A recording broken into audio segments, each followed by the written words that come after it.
Oke, assalamualaikum warahmatullahi wabarakatuh. Balik lagi di channelnya Bang Koding. Di video kita kali ini kita bakalan ngebahas sedikit tentang Docker. Nah, akan ada banyak sekali video-video yang berkaitan dengan Docker. Nah, sebelum kita masuk ke pembahasan lebih jauh, tentunya kita harus pahami dan mengerti apa sih itu Docker. Nah, kalau kita ngelihat dari penjelasan singkatnya atau dari situs resminya, apa itu Docker? Docker adalah salah satu platform yang dibangun berdasarkan teknologi kontainer. Docker merupakan sebuah proyek open source yang menyediakan platform terbuka untuk developer maupun sysadmin untuk dapat membangun, mengemas, dan menjalankan aplikasi dimanapun sebagai sebuah wadah atau kontainer yang ringan. Nah, Docker ini juga saking populernya sering disebut sebagai kontainer. Nah, buat teman-teman yang baru mengenal apa itu Docker, nggak usah bingung dulu.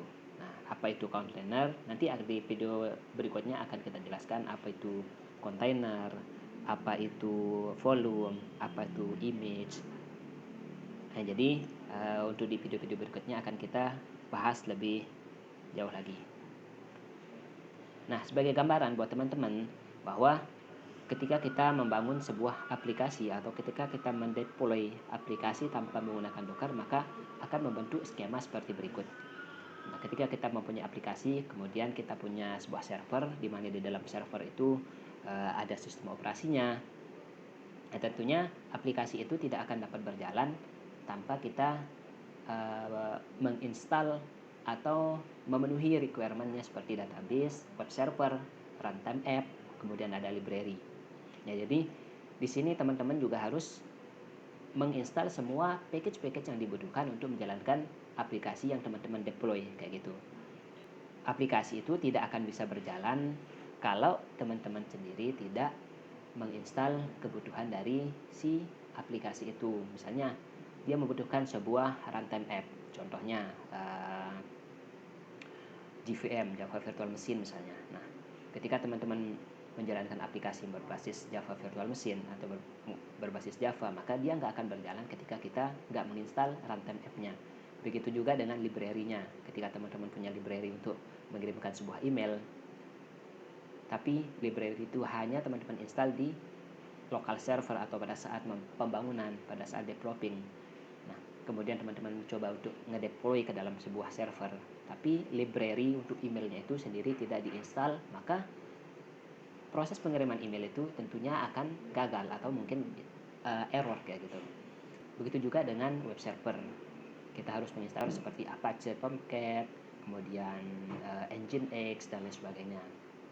Nah, sama halnya dengan penggunaan database. Ketika teman-teman membangun aplikasi teman-teman menggunakan database MySQL ataupun menggunakan MongoDB, tentunya teman-teman juga harus menginstal package-package tersebut. Tidak bisa ketika kita tidak menginstal package-package tersebut, maka aplikasi kita tidak akan bisa melakukan operasi database-nya untuk menampilkan data atau mengambil data dari dan ke database-nya kayak gitu. Nah, selanjutnya berbeda halnya ketika kita mendeploy sebuah aplikasi menggunakan Docker. Nah, kalau kita melihat skema di sebelah kiri ini, tentunya di sana ada aplikasi. Nah, di dalam aplikasi inilah aplikasi ada database, kemudian ada web server, kemudian ada runtime app, kemudian ada library.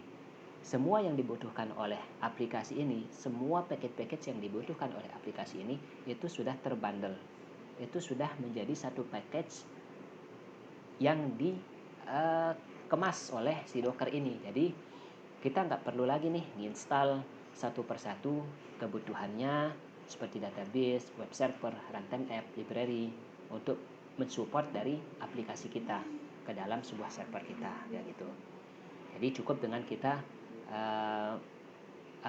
membuat image dengan Docker, maka semua kebutuhan requirement dari aplikasi kita itu sudah bisa di support, sudah bisa ditangani oleh si Docker itu. Nah, itulah keuntungan kita menggunakan Docker dibanding tanpa menggunakan Docker. Kita harus melakukan instalasi satu persatu paket yang dibutuhkan oleh aplikasi kita untuk bisa berjalan dengan baik gitu.